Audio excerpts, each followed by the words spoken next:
અત્યાર સુધીમાં કોઈ એમ નથી કીધું મને સામે પ્રત્યક્ષ રૂપે મને સામે મળ્યા છે ભગવાન, કે ભગવાન આવા દેખાય છે. એક માત્ર એક કલ્પના છે, પણ કોઈ એવી અદ્રશ્ય શક્તિ છે કે જેને આપણે ભગવાન કહી શકીએ, ઈશ્વર કહી શકીએ, પરમાત્મા કહી શકીએ. 100%.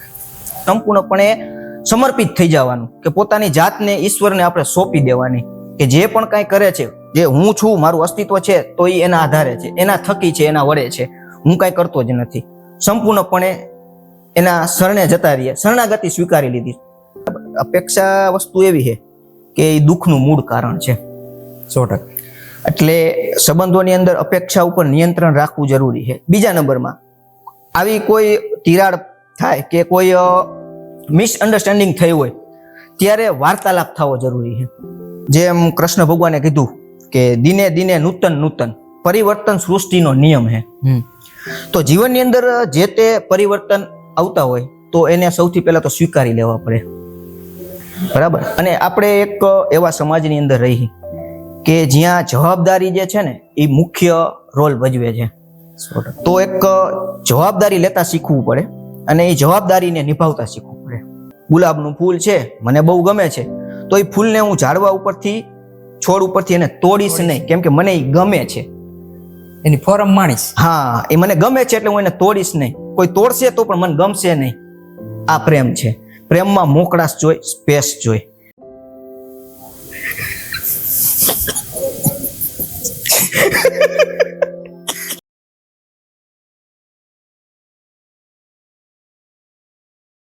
હાલો આજથી ચાલુ કરશું. રેડી. તો હવે આપણે આજનો જે ટોપિક લઈને એ આપણે એમ જોવા જઈએ ને તો બધું મિક્સચર કરી, સમજ્યા?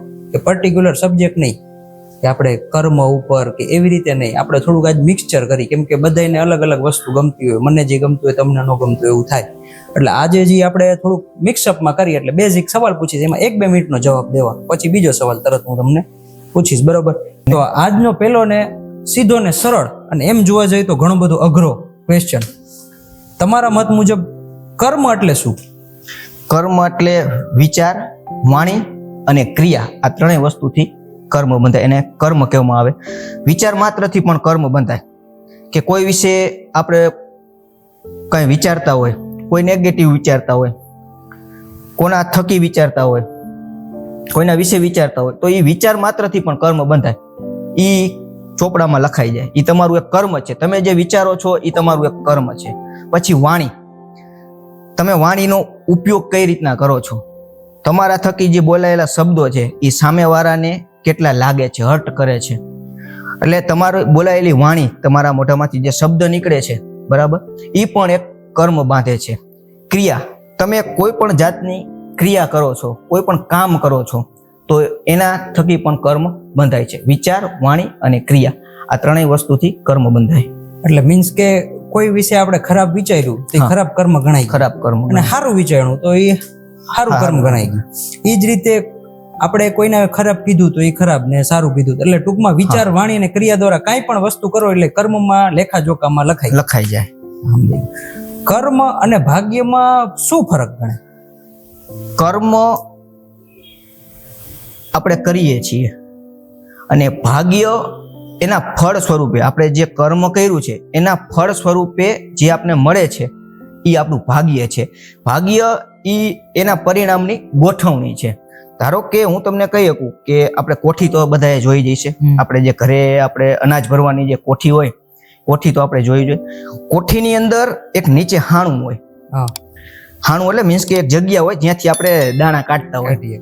હવે કોઠીની અંદર જેમ આપણે કર્મ કરીએ, જે રીતના કર્મ કરતા જાય એ રીતનું એનું પરિણામ સ્વરૂપ આપણે ફળ મળતું હોય. તો કોઠીમાં પહેલા આપણે 2 ફૂટ જેટલા ઘઉં ભર્યા હોય, પછી ચણા ભર્યા હોય, પછી બીજા કોઈ અનાજ ભર્યા હોય. સ્ટેપ બાય સ્ટેપ આપણે જે અંદર અનાજ ભર્યું છે, તો હાનેથી જ્યારે તમે એને કાઢો ત્યારે જ્યાં પહેલા આપણે ઘઉં ભરેલા છે તો એ ઘઉં નીકળશે. ઘઉં પૂરા થશે પછી આપણે જે ચણા ભર્યા છે તો એ ચણા નીકળશે. તો આ એક ગોઠવણી છે, કર્મની એક ગોઠવણી છે, કે જે આપણે કર્મ કર્યું છે એના પરિણામ સ્વરૂપ આપણે જે ફળ પ્રાપ્તિ થાય છે તો એ આ રીતના થાય છે. તો કર્મ અને એના ભાગ્યમાં આ ડિફરન્સ છે. તમારા મત મુજબ આધ્યાત્મિકતા શું દર્શાવે? આધ્યાત્મિક વસ્તુ એવી છે કે પોતાની અંદર પોતાની જે જાગૃતિ, એ એક આધ્યાત્મિકતા દર્શાવે છે. અને આધ્યાત્મિક દ્વારા આપણે આપણા અસ્તિત્વ રૂપે આપણે સભાન રહી શકીએ. કે આપણી અંદર એક આધ્યાત્મિક નોલેજ હોય કે જે આપણે આપણા પુસ્તકો ધર્મગ્રંથોમાંથી આપણે જે જ્ઞાન જે મેળવું છે એના આધારે આપણે પોતાની જાતને આપણે ઓળખી શકીએ છીએ. હવે ભગવાનને તો બધા આપણે પૂજતા જ હોય પોતપોતાની રીતે, પણ ભગવાનને તમે કેવી રીતે સમજો? ભગવાનને બધાનો એક વ્યૂ એંગલ હોય, પર્સપેક્ટિવ હોય કે હરેક વ્યક્તિ પોતપોતાની દ્રષ્ટિએ કોણ કેટલું આધ્યાત્મિક છે, કોણ કેટલી શ્રદ્ધા રાખે છે, એની ઉપરથી એનું મૂલ્યાંકન કરે છે. કે આજ મને મહાદેવની અંદર શ્રદ્ધા છે તો મહાદેવ વિશે મેં જેટલું સાંભળેલું હોય કે મેં જેટલું એનું પઠન કરેલું હોય, કોઈ મેં વાંચેલું હોય કે કોઈ ભાગવત સાંભળેલી હોય, XYZ, તો મને એની ઉપર કેટલી શ્રદ્ધા છે તો એ મંતવ્યથી કે એ હિસાબથી હું એને જાણીશ કે ભગવાન આ રીતના છે. હવે બીજો કોઈ વ્યક્તિ એવો હોય કે જે નાસ્તિક તો ન કહી શકાય, આસ્તિક જ કહી શકાય, કે જે ભગવાનની અંદર બિલીવ કરે પણ મૂર્તિમાં બિલીવ નથી કરતા, કે મૂર્તિને માનતા નથી, તો એ કોઈ અધર શક્તિ કે જે એની રીતે જે સમજે છે તો એ રીતે એમને માનશે. તો બધાના પર્સપેક્ટિવ જે છે, એના વ્યૂ એંગલ છે, જે દ્રષ્ટિ છે એમની અલગ અલગ હોઈ શકે છે. કોઈક એવી શક્તિ છે જે બ્રહ્માંડ ચલાવે છે, બરાબર, એને આપણે ઈશ્વર માની શકીએ. બરાબર, માની શકીએ. બરાબર. પછી આપણે એમ સમજતા હોય કે ભાઈ આપણે મનથી એવું ધારી લઈએ કે આપણે જેને ફોલો કરી છે કે બીજા જે એને ફોલો કરે છે, એ રીતે ટૂંકમાં બ્રહ્માંડ આપણે એવું ધારી લઈએ કે આપણે જે શક્તિ છે બ્રહ્માંડ ચલાવે છે કે એનું કોઈ રૂપ નથી. આપણે એવું વિચારીએ અત્યારે કે ભાઈ આપણે તો શું છે કે એ રૂપની આપણે ધારણા કરીએ એટલે આપણે એને પૂજન અર્ચનમાં આન તેને મજા આવે, પણ એવી કોઈ શક્તિ કે જે આખું બ્રહ્માંડ ચલાવે એને આપણે, અને આ એક શ્રદ્ધાનો વિષય, અને શ્રદ્ધા જેમાં હોય એમાં કોઈ પુરાવાની જરૂર નથી હોતી. 100% અદ્રશ્ય શક્તિ જે ફિઝિકલ રૂપે કોઈ જોયેલા નથી. નાસ્તિક વ્યક્તિ પણ હોય, કોઈ નાસ્તિક વ્યક્તિ પણ એ પોતે છે ને, એ જ એક ભગવાનનો પુરાવો છે. 100% જે અંશ છે આ પૃથ્વી ઉપર, એ પોતે જીવે છે, એ પણ એક આપણે જોવા જઈએ ને તો ભગવાનનો અંશ જ ગણાય. હા, એક આ આસ્થા અને શ્રદ્ધાનો વિષય છે. હવે સાપેક્ષ રૂપે તો કોઈની સામે અત્યાર સુધીમાં કોઈ એમ નથી કહેતું મને સામે પ્રત્યક્ષ રૂપે મને સામે મળ્યા છે ભગવાન, કે ભગવાન આવા દેખાય છે. એક માત્ર એક કલ્પના છે, પણ કોઈ એવી અદ્રશ્ય શક્તિ છે કે જેને આપણે ભગવાન કહી શકીએ, ઈશ્વર કહી શકીએ, પરમાત્મા કહી શકીએ. 100%. આપણે ભક્તિ કરી, ભગવાનની ભક્તિ કરી, તો કોઈ પણ આપણે ભક્તિ કરી તો એનો મૂળ અર્થ શું? આપણે અલ્ટિમેટ ભક્તિથી પ્રાપ્ત આપણે શું કરીએ? કે આપણે ભગવાનની ભક્તિ કરી કે ભાઈ 24 કલાક આપણે રામ નામ લઈ કે કોઈ પણ જેના ભગવાનને માનતા હોય લઈએ, તો પણ એની અંદર એવા શું પરિવર્તન થવા જોઈએ કે એ ભક્તિના કેટેગરીમાં ગણાય? અત્યારે હું રામ નામ લઉં છું, પણ હું કોઈક બહાર જઈને હજી મંદિરની બહાર નીકળું, ત્યાં જો કોઈની નિંદા કરું, એ મંદિરમાં ભેગો થાય કોઈની નિંદા કરું, કોઈના વિશે ખરાબ કરું, હું મારા ધંધે જાઉં તો કોઈને પાડી દેવાની ભાવના રાખું, તો એ ભક્તિમાં ગણાય ન ગણાય? અથવા ભક્તિનું એ કેવું પર્સપેક્ટિવ છે કે આપણે એમ કહીએ કે આ સાચા અર્થમાં ભગત માણસ છે? સૌથી પહેલા તો આપણે કહીને તો ભક્તિનો મૂળ અર્થ એવો છે કે સંપૂર્ણપણે પોતાની જાતનું સમર્પણ. જેમ કે મીરાબાઈ, સંપૂર્ણપણે સમર્પણ, પોતાની રીતે જે આસ્થા છે, શ્રદ્ધા છે, જે પોતે આપણે જેમ કે હુંપણાનો ત્યાગ કરવો પડે. સૌથી પહેલા અહંકારનો ત્યાગ કરવો પડે. સંપૂર્ણપણે સમર્પિત થઈ જવાનું, કે પોતાની જાતને ઈશ્વરને આપણે સોંપી દેવાની, કે જે પણ કાંઈ કરે છે, જે હું છું, મારું અસ્તિત્વ છે, તો એ એના આધારે છે, એના થકી છે, એના વડે છે, હું કાંઈ કરતો જ નથી. સંપૂર્ણપણે એના શરણે જતા રહીએ, શરણાગતિ સ્વીકારી લીધી, અને અહંકાર બિલકુલ નહીં, હુંપણાનો ત્યાગ કરી દેવાનો છે. તો સાચા અર્થમાં ભક્તિ કહી, તો સાચા અર્થમાં ભક્તિ 100% તમારો. બાકી આપણે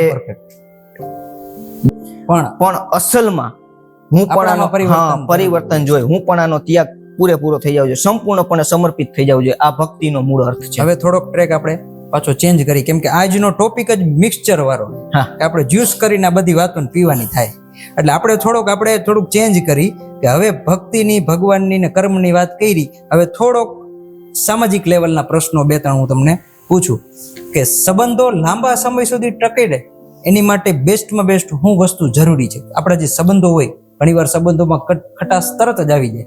કોઈકથી ભૂલથી કહેવાય ગયું હોય તો ભલે, અને કોઈક જાણી જોઈને કીધું હોય તો ભલે, પણ ભાઈ તારી કાંઈ જરૂર નથી, જવા દેના શબ્દો તરત જ આપણા મોઢામાં નીકળી જાય. બરાબર. એની માટે બેસ્ટ શું કે આપણે સંબંધો લાંબા સમય સુધી ટકાવી રાખીએ? જો સંબંધ છે, હરેક સંબંધની અંદર તિરાડું તો નાની મોટી પડતી હોય.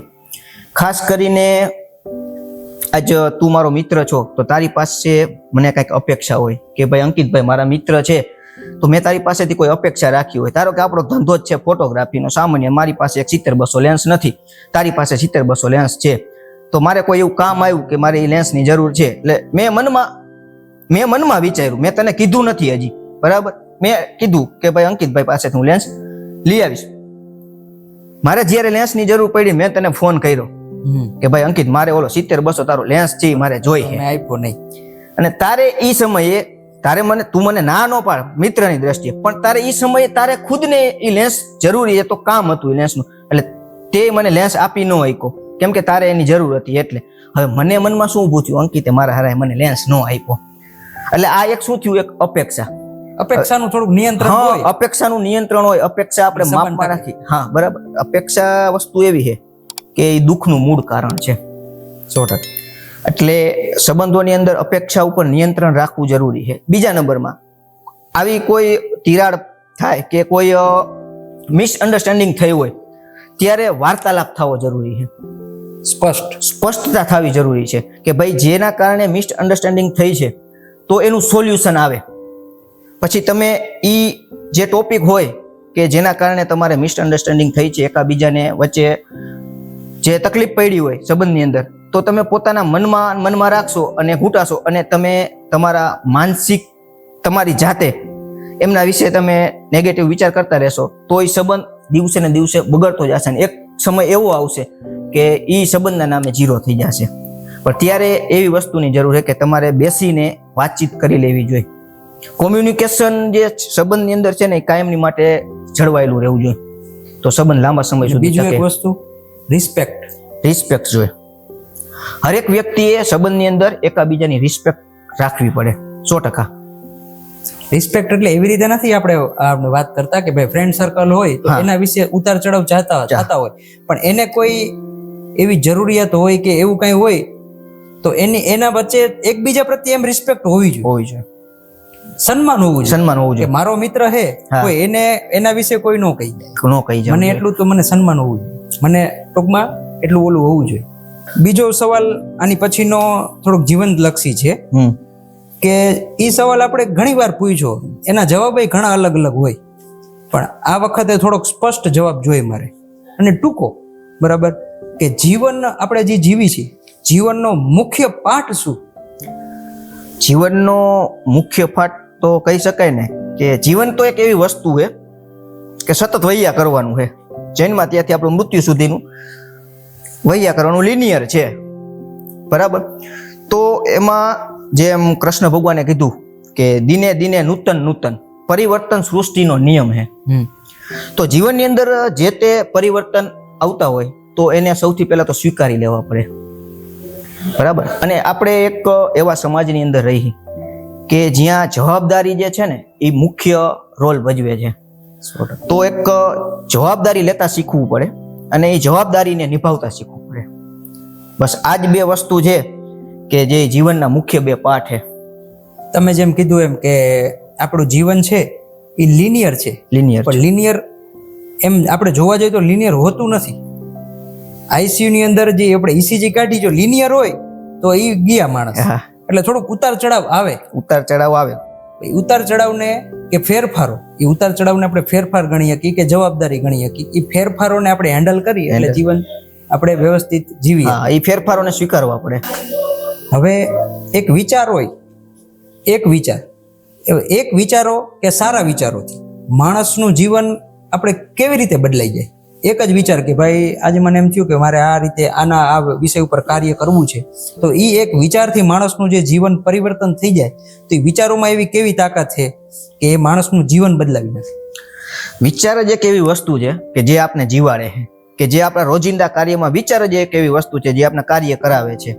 વિચાર જ એક એવી વસ્તુ છે જે આપણે કોમ્યુનિકેશન, કોઈ પણ સાથે કઈ રીતના કોમ્યુનિકેટ થાવ એ આપણે કરાવી શકે. તો વિચાર એક એવી વસ્તુ છે કે જેના થકી આપણા વર્તનમાં આપણે ચેન્જીસ, સુધાર લાવી શકીએ છીએ.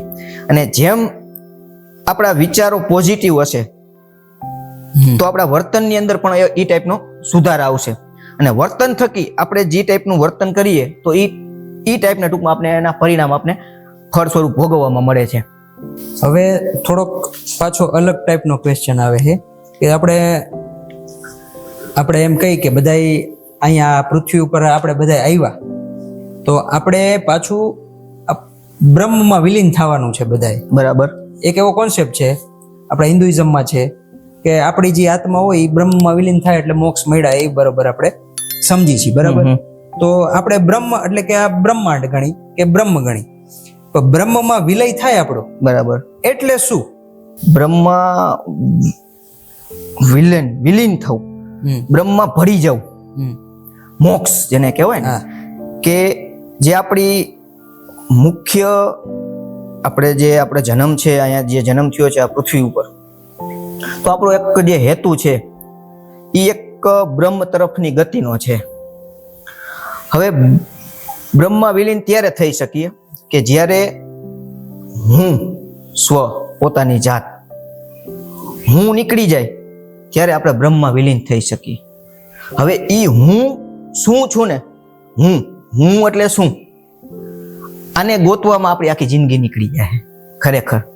પણ આપણો ધ્યેય એ હોવો જોઈએ કે આપણે બધાને ખબર જ છે કે આપણે એક સમયે પરમાત્મામાં ભળી જવાનું છે, બ્રહ્મમાં વિલીન થઈ જવાનું છે.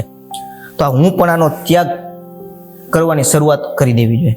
આ હું પણ આનો ત્યાગ થાય, હું જ્યારે નીકળી જાય, આપણામાંથી હું નીકળી જાય ત્યારે આપણે બ્રહ્મમાં વિલીન થઈ શકીએ. હવે આની પછીનો સિમ્પલ સવાલનો અઘરો જવાબ એવું આપણે ગણી શકીએ કે સવાલ સિમ્પલ, જવાબ ઘણો અઘરો. એ તમને સવાલ કરું કે અહંકારની ઓળખ કેવી રીતે થાય? સિમ્પલ હે. અહંકાર ત્યારે જ જન્મે હે કે જ્યારે ખુદને, પોતાને એમ થાય કે હું કંઈક છું, કે મારી પાસે કઈ પ્રોપર્ટી છે, કે ભાઈ મારી પાસે આ છે, મારું. આપણે જે મારું કરીએ ને કે મારું, આ મારો ધંધો, મારો બિઝનેસ, હું કંઈક છું, મારામાં કંઈક છે, બસ સિમ્પલ. આ જે છે આપણી અંદર એ અહંકાર છે. Okay, best. સોશિયલ મીડિયા માણસને કેવી રીતે અસર કરી શકે? અત્યારે સોશિયલ મીડિયાનો જમાનો છે કે સોશિયલ મીડિયામાં ઘણું બધું સારું છે, ખરાબ છે, પણ સોશિયલ મીડિયા આપણે માણસને કેવી રીતે નુકસાન કરી શકે? સોશિયલ મીડિયા બહુ બધી રીતે નુકસાન કરી શકે. સૌથી પહેલા તો વાત કરું ને તો સોશિયલ મીડિયામાં આપણે જાજા ભાગે જે વસ્તુ જોઈએ છીએ ને, એટલે આપણે એવું કરવાની ટ્રાય કરતા હોઈએ છીએ કે તરત જ શું કરીએ આપણે કે જે વસ્તુ આપણે ઓન સ્ક્રીન આપણે જે વસ્તુ જોઈએ છીએ એની આરે આપણી સરખામણી કરવા માંડીએ છીએ, કમ્પેરિઝન કરવા માંડીએ છીએ. કે આપણાથી કોઈ લેટેસ્ટ વ્યક્તિ હોય કે જે એનો રોલ ભજવતો હોય, કોઈ એક્ટર્સ છે, આપણે તો આપણા ધંધાથી આપણે જે તે કાંઈ કામ કરતા હોય એ આપણે કરતા જ હોય, પણ જ્યારે એ વસ્તુ ઓન સ્ક્રીન આપણે જોઈએ છીએ એટલે આપણે શું થાય કે મારે આના જેવું દેખાવ છે, કે મારે આના જેવું કરવું છે, સરખામણી આપણે કરવા માંડીએ. મોટો આપણે ગેરફાયદો એ છે, સરખામણી કરીએ છીએ. બીજા નંબરમાં આપણું ધ્યાન ભંગ કરે છે. આપણે કોઈ એક જગ્યાએ જ્યાં આપણું મન લાગેલું હોય ત્યાં આપણે સ્થિર થવા નથી દેતું. કે મોબાઈલ બાજુમાં પડ્યો છે, જરાક એક નોટિફિકેશન આવી, હવે નોટિફિકેશન રીડ કરતા આપણે બીજું જોવા માંડીએ છીએ, અધર પ્રવૃત્તિ કરવા માંડીએ છીએ. એમાં એ આપણે પકડી રાખે છે. એટલે જે સોશિયલ મીડિયા કે મોબાઈલ, આપણે કહીએ કે મોબાઈલ એક જે રમકડું છે, એક આપણે બાંધી રાખ્યા છે, આપણાથી મોટો થઈ ગયો છે. આપણે એને, જોકે આપણે એને પકડવું, આપણે એને બનાવ્યા છે, તો છતાં પણ એ આપણે પકડી રાખે છે. આપણે એને છોડવા જોઈએ પણ આપણે નથી છોડી શકતા. હવે થોડુંક વૈજ્ઞાનિક ક્વેશ્ચન કરું. એમ જોવા જાય તો એ આધ્યાત્મિક ક્વેશ્ચન અરે જોડાયેલો છે, થોડુંક આપણે અહંકાર અરે જોડાયેલો છે. કેમ કે બધા અત્યારના માનવી એવું માની લીધું કે ભાઈ અમારા સિવાય આ બ્રહ્માંડમાં કોઈ નથી. તો તમારા મત મુજબ બ્રહ્માંડમાં અન્ય જીવ સૃષ્ટિ હોવાની શક્યતા કેટલી?